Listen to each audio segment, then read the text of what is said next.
बेटी एक बार चल के लड़के को देख तो लो। मेरा दावा है कि लड़का तुम्हें बहुत पसंद आएगा। बाला बहुत अच्छा लड़का है। हाँ हाँ बेटी, हम लोग तुम्हारे दुश्मन तो नहीं है। किसी अच्छे लड़के से ही तुम्हारी शादी करवाएंगे ना। आखिर तू हमारी इकलौती बेटी है।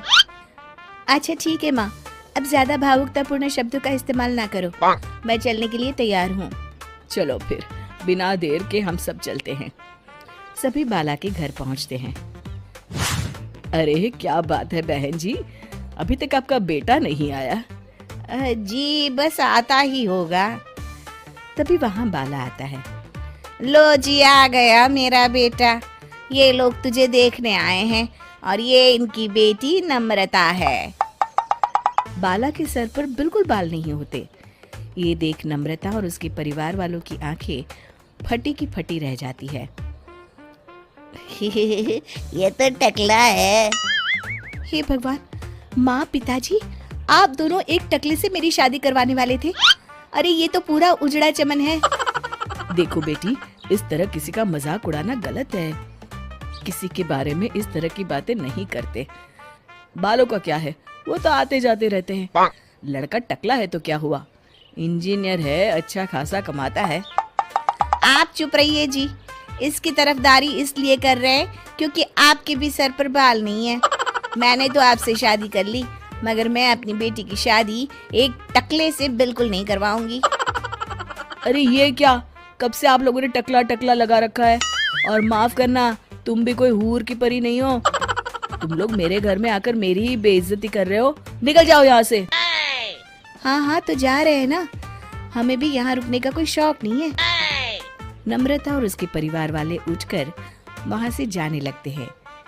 तभी नम्रता का छोटा भाई जाते जाते कहता है, टकला, तेरा बाप टकला। और इस तरह बाला का रिश्ता टूट जाता है। फिर एक दिन सड़क के किनारे एक आदमी घूम घूम कर कंधी बेच रहा होता है। कंधी ले लो, कंधी, एक से बढ़िया एक कंघी ले लो, नए जमाने की कंघी ले लो। अरे भाई ये ले लो। घूमते घूमते वो बाला के पास पहुंच जाता है। अरे भाई साहब, कंधी लोगे क्या? ये लो। तभी उसकी नजर बाला के सर के ऊपर पड़ती है।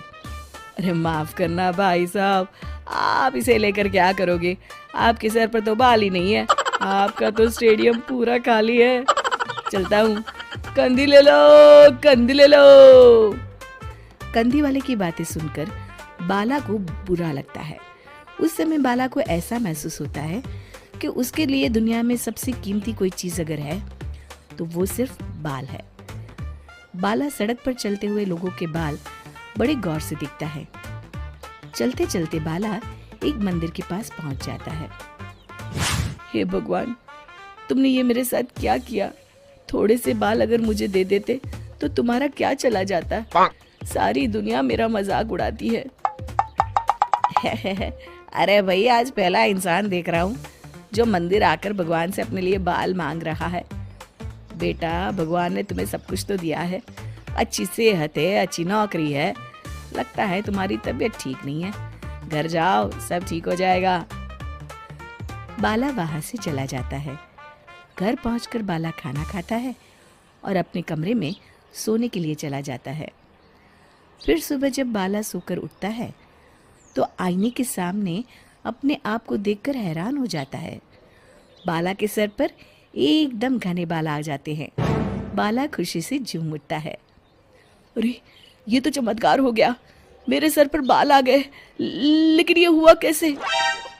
दोस्तों, अगर आप इस कहानी का दूसरा भाग देखना चाहते हैं तो हमें कमेंट करके ज़रूर बताएं।